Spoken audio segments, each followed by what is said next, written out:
Yeah. So, the key is number one, it starts with a vision, right? So you have to be that visionary first, a visionary leader that inspires results out of others. So it starts with that. It starts with that vision and that idea. And, Grant's like, man, I never thought I'd be here. I never thought I'd be doing this.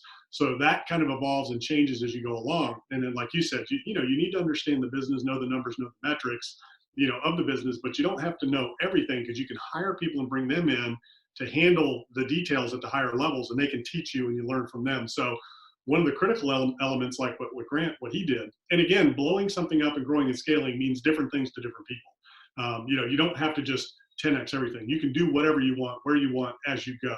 And then once you get there, it's like railroad tracks, right? You stand on the tracks and you can only see so far and they kind of disappear. You walk to that point, you can see even further. So, you want to have that vision of whatever it is first and that desire. And that's really where it starts. You got to really want it. You got to know what you want. You got to make up your mind what it is you want to be, where it is you want to get. And then the getting there takes care of itself. I mean, it just starts with that idea, that vision.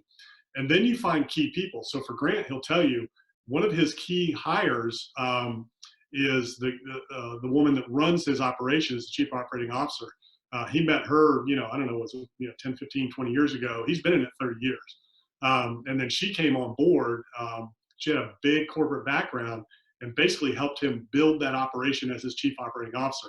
Same thing I did in my company, same thing I help other people do. Is you got to find that key individual to bring on to run the daily operations, that chief operating officer, to handle the operational side, execute on the vision of the founders. Every great company, every great leader, every great founder has an executioner. They have an operations officer that handles the day to day and builds out that team.